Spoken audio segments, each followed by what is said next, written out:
Up next on The Bottom Line, Artist in Action. We'll meet a local veteran who's using his creative skills to beat his PTSD. The artwork is not just my story. It's the story of all the veterans.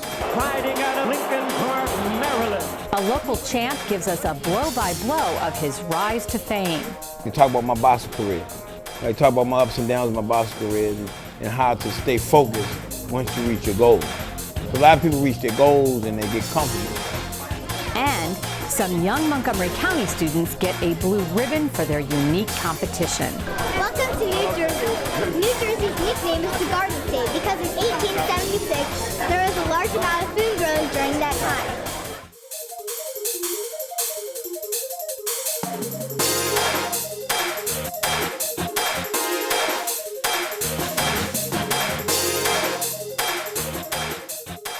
Thanks for watching, everyone. I'm Susan Kennedy. It's not uncommon for a soldier returning home from combat to have trouble leaving the war behind. Oftentimes, the trauma is too much to overcome. But we went to Glen Echo to meet a warrior who is winning his personal battle through art.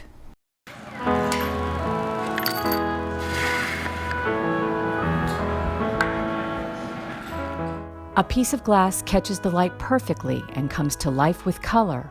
Smooth, textured, bright, or dark, each piece tells the story of Sergeant Stephen Liu. Walk into the Parkview Gallery at Glen Echo, and you are in the midst of a display where the fragmentation of thoughts and feelings have been brought together through art. Stephen creates lots of art, but his glass boat has special meaning. It represents his earliest painful memories up to his life today. That's me on the right, and on the left, my brother. Stephen's family emigrated to the United States from Vietnam. This is the boat. They arrived in Hong Kong after spending 2 months on a boat. After 7 years in a refugee camp, they came to the U.S.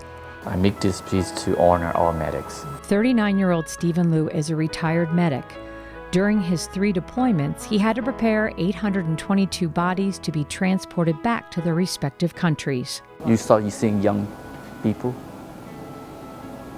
and you don't see just one, and you see mass. The art gives his pain a voice. I also encourage people to touch it. See, now you touch a piece of art from someone who made it. You feel more connected. The post-traumatic stress didn't hit Stephen until he came home. I was a medic. In war, I stabilized multiple patients at once. Now I can barely stabilize myself. I held the hands of the wounded as they take their last breath. Now I can't slow down my own breathing. He spent time at Walter Reed where he had the opportunity to do some painting. But then he met artist Sue Hill, who agreed to take Stephen on as her student at the Glen Echo Glass Studio. There are days that are still challenging. There are specific sounds, triggers that can throw him. You can always see. Stephen, this is going to make a lot of noise. When I don't like to hear a certain thing, I cover. But he's working through that. Making it brings me a lot of peace.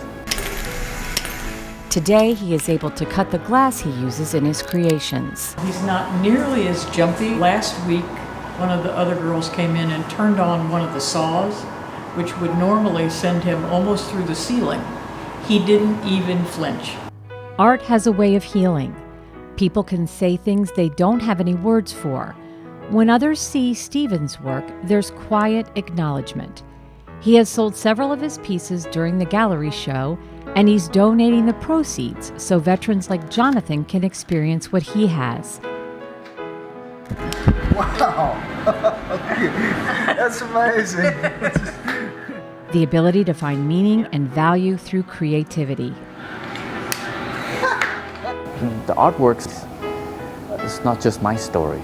It's the story of all the veterans. And important to realize that the way in which our brains are wired, it doesn't all come from the mind, it can come from the soul. So the arts play an important role in so many people's lives, and it's wonderful that it plays such a lovely role for our veterans. War demands the ultimate sacrifice of good people, But in return, Stephen Liu has chosen peace over suffering. It's amazing. Watching Jonathan so happy right now and bring back a lot of memory here.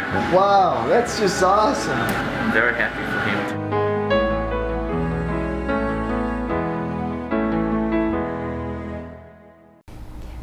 William Joppy won the World Boxing Association middleweight title in 1996, becoming Montgomery County's first boxing world champion. Joppy was raised in the community of Lincoln Park, and today he works as an instructor at Champion Boxing and Fitness in Rockville. That's where we caught up with a boxer who told us about his rise to fame and how he lives his life today. Lincoln Park in Montgomery County, Rockville, Maryland, where it's located. A lot of great athletes, man. I can name a few: Brian Howard, Bronny Matthews, Rika Page. There's a guy named Buffy Hall who I admire. He was a boxer that inspired me and wanted me to follow in his footsteps.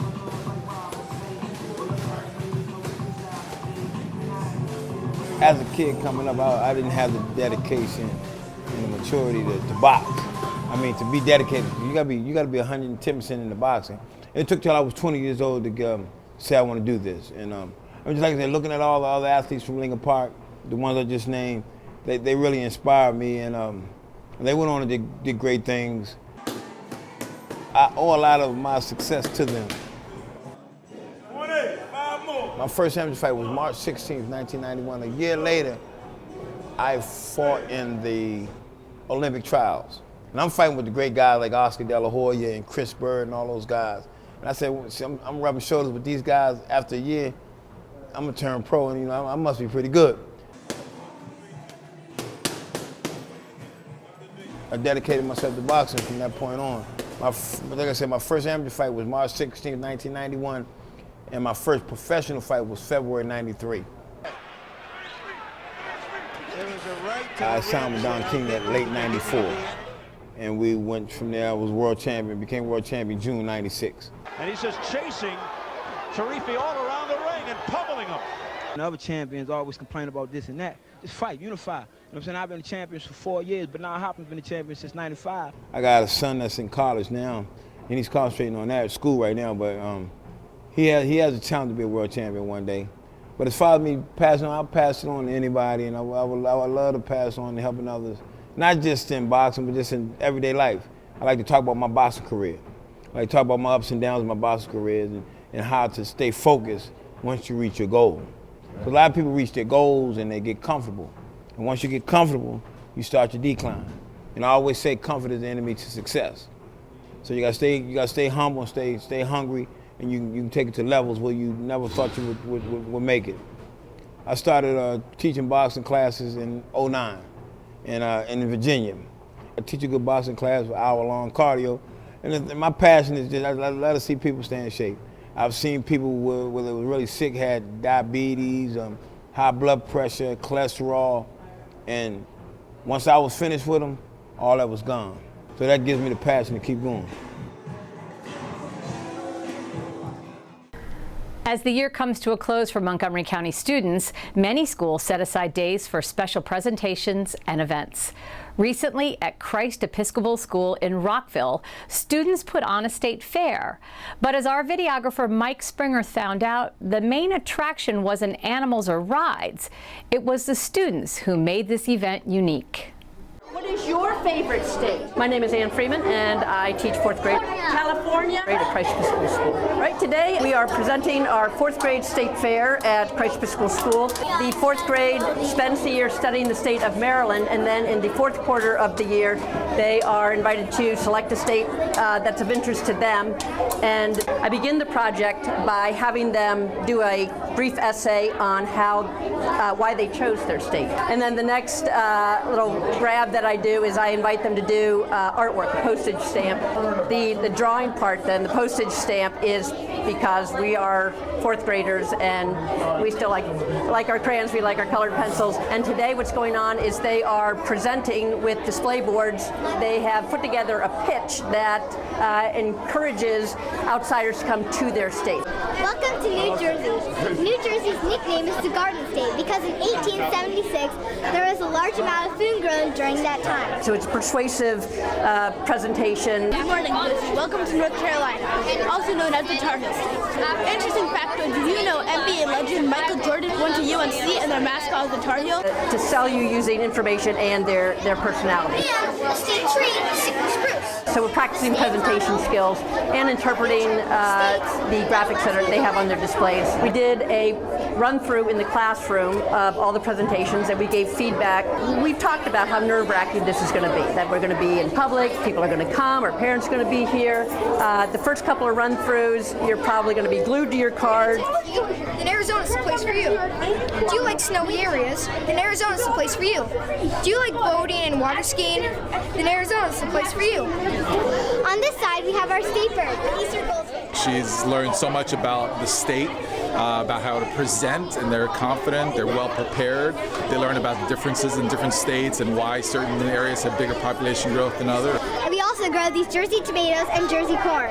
I remember last year I went over and watched them teach ballroom dancing. I was not involved in any of the ballroom dancing, but I did watch them teach and it was really a lot of fun. And this year that they're doing something on states, and that it really, there again, would be something that each student learns many things just from talking about the states. First off, they learn geography, they learn public speaking. It really is a way to combine a lot of fun in a way that learning is done throughout the process. I'm Jose Bo. I have two daughters here at Christ Episcopal, Corina, a 6th grader, and Alejandra, which is presenting Hawaii today for the 4th grade. For fun, I started just sketching little doodles on lunch bags for her.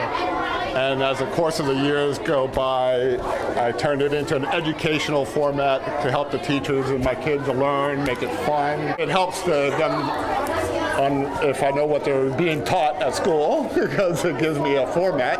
It's highlights of the state, the mountains, where certain things are. Arkansas, the Little Rock Central High School, that one has just more historical value for the segregation part of it, the history of the U.S. history. Maybe the 4th graders aren't ready for all of that, but it might planted that seed in their minds for their future discussions of history. I'm always amazed by how well these little kids can present when they get up here. That's one of the things that Christ Episcopal School really stresses, is the ability to stand in front of people, kids, adults, doesn't matter which one, and present confidently. New Jersey is home to 3 famous people: Thomas Edison, who invented the light bulb, Bruce Springsteen, a famous musician, and Edwin Buzz Aldrin, the 3rd person to walk in space. Have eye contact, speak with authority, and they're well prepared, so they know what they're talking about. It's fun to see how these little kids mature and become great presenters. Their state bird is the nene. We're doing this for 2.5 hours this morning. So by the end of this, they are fully invested, having freed, with relaxation, freed all the knowledge that has been poured into them over the past 6 weeks. I'm enormously proud of what they've done. Well, that does it for this edition of The Bottom Line. For County Cable Montgomery, I'm Susan Kennedy. Thanks for watching.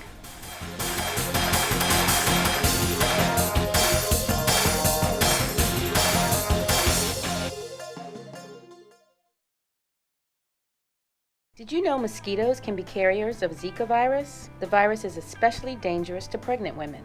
You can catch the Zika virus by being bitten by certain types of mosquitoes, Aedes aegypti and Aedes albopictus, or by having unprotected sex with someone already infected.